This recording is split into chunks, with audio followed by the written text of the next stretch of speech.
అమరావతికి మోడీ రాబోతున్నారు. అయితే అమరావతికి మోడీ ఎందుకు రాబోతున్నారు? ఎందుకు బలవంతంగా మోడీని అమరావతికి ఇప్పుడు తీసుకొస్తున్నారు? అంటే బలవంతంగా అనకూడదేమో, కానీ తీసుకొస్తున్నారు. మామూలుగా అయితే ఆల్రెడీ ఒకసారి శంకుస్థాపన అయిపోయింది.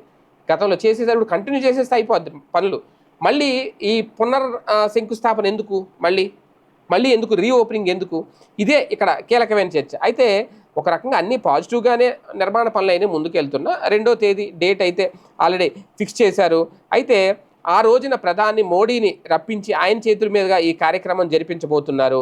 ఒకసారి అమరావతికి శంకుస్థాపన మోడీ చేశారు కాబట్టి మళ్ళీ ఆయన రావడం ఎందుకు అనేది చాలామంది ఆలోచన. దీనికి బాబు గారు చెప్తున్నది ఏంటంటే, గత 5 ఏళ్లలో అమరావతి రాజధాని ఒక్కడికి కూడా ముందుకు పడలేదు. పైగా అమరావతిని దెబ్బతీయాలనే కుట్ర సైతం జరిగింది. అమరావతి రాజధాని పట్ల చాలా రాజకీయం జరిగింది. ఏపీకి రాజధాని లేకుండా చేశారు అని చెప్పి అప్పట్లో జగన్. అలాగే ఇక అమరావతి మళ్ళీ తలెత్తుకొని నిలబడి అందరి రాజధానిగా ఉండాలి అనే ఒక ఉద్దేశంతో మళ్ళీ పునర్నిర్మాణ పనులు ప్రారంభిస్తున్నారు.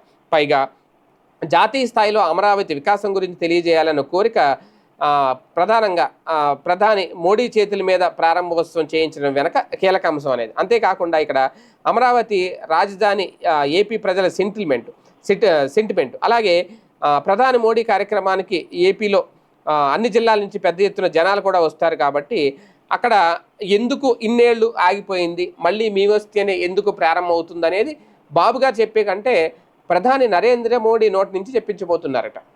అంటే ఇక్కడ ఈ వేదికగా జగన్ని టార్గెట్ చేయబోతున్నారు, చాలా స్పష్టంగా అర్థమవుతుంది. కానీ మరి వ్యక్తిగతంగా జగన్ని టార్గెట్ చేస్తారా మోడీ, లేదంటే పాలసీ విధానం కూటమి పాలసీ ఏదైతే ఉంటుందో దాని ప్రకారం ముందుకెళ్తారా, జగన్ గురించి ఏం మాట్లాడతారు, కానీ మాట్లాడించాలి అనేదైతే మాత్రం చంద్రబాబు నాయుడు గారి కోరిక, టార్గెట్. అదే కనుక జరిగితే ప్రజలకు కూడా అర్థమవుతుంది జగన్ ఏం చేశాడు. జగన్ ఆంధ్రప్రదేశ్కి రాజధాని లేకుండా చేశాడు, ఉన్న అమరావతిని అభివృద్ధి చేయలేకపోయారు, ఆయన చేస్తానన్న 3 రాజధానులు కూడా ఏర్పాటు చేయలేకపోయారు. మొత్తం 5 ఏళ్ల పాటు రాష్ట్రాన్ని నాశనం చేసేసి రోడ్డు మీద పడేస్తే మళ్ళీ కూటమి ప్రభుత్వం వచ్చి మళ్ళీ ఇప్పుడు సెటరేట్ చేస్తుంది, మళ్ళీ నిలబెడుతుంది.